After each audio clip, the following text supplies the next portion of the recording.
वैधता प्रदान करती है। संविधान सभा का पहला सत्र आयोजित किया गया था 9 दिसंबर 1946 को। भारत का मूल संविधान अंग्रेजी में हस्तलिखित किया गया था प्रेम बिहारी नारायण रायजादा द्वारा। संविधान निर्माण के दौरान संविधान सभा के मुख्य प्रारूपकार थे एस.एन. मुखर्जी। विश्व का सबसे लंबा लिखित संविधान है भारतीय संविधान। मूल भारतीय संविधान के हिंदी संस्करण को सुलेखित किया गया था वसंत कृष्ण वैद्य द्वारा। भारतीय संविधान का संरचनात्मक भाग मुख्यतः लिया गया है भारत सरकार अधिनियम 1935 से।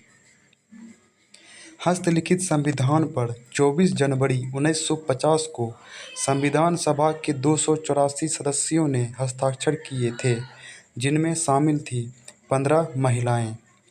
वह अधिनियम, जिसे भारतीय संविधान का अग्रदूत माना जाता है, भारत सरकार अधिनियम 1935। संवैधानिक उपचार के अधिकार को संविधान की आत्मा कहा था बी.आर. अम्बेडकर ने। डॉक्टर राजेंद्र प्रसाद द्वारा भारत के संविधान पर हस्ताक्षर किया 24 जनवरी 1950 को भारतीय संविधान की प्रस्तावना में धर्मनिरपेक्ष शब्द जोड़ा गया था।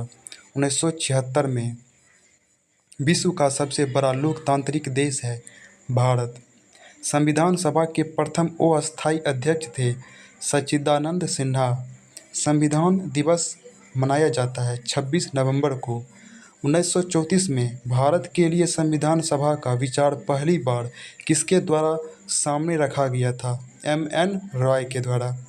धर्म संघीय शक्तियों का पृथक्करण और मौलिक अधिकार कुछ प्रमुख विशेषताएं हैं भारतीय संविधान की। भारत विचार, अभिव्यक्ति, विश्वास, धर्म और उपासना की स्वतंत्रता का उल्लेख है प्रस्तावना में। संविधान सभा का गठन कैबिनेट मिशन की सिफारिश पर किया गया था, जिसने भारत का दौरा किया था 1946 में। भारत संविधान की प्रस्तावना के अनुसार भारत है एक गणराज्य। देश के भीतर रहने वाले सभी लोगों द्वारा स्वीकृत लिखित नियमों का समूह है संविधान। भारतीय संविधान एक संप्रभु, समाजवादी, धर्मनिरपेक्ष, लोकतांत्रिक गणराज्य है संसदीय प्रणाली के साथ। संप्रभुता, न्याय, बंधुत्व शब्द शामिल है प्रस्तावना में। सभी लोकतांत्रिक देशों में होता है संविधान।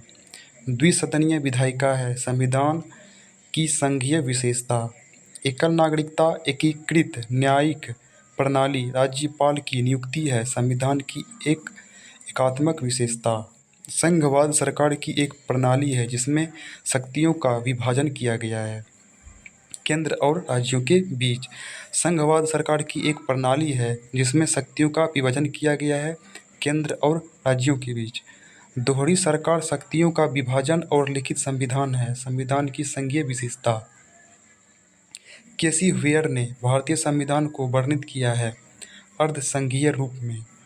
संविधान सभा ने राष्ट्रीय गान जन गण मन को अपनाया 24 जनवरी 1950 को। संविधान सभा ने राष्ट्रमंडल में भारत की सदस्यता की पुष्टि की मई 1949 में। संविधान सभा ने राष्ट्रमंडल में भारत की सदस्यता की पुष्टि की मई 1949 में। भारतीय संविधान के अनुसार सरकार बनी होती है 3 अंगों से। संविधान सभा ने राष्ट्रीय गीत वंदे मातरम को अपनाया 24 जनवरी 1950 को। संविधान सभा ने राष्ट्रीय गीत वंदे मातरम को अपनाया 24 जनवरी 1950 को। राष्ट्रीय ध्वज को भारत की संविधान सभा द्वारा अपनाया गया था 22 जुलाई 1947 को।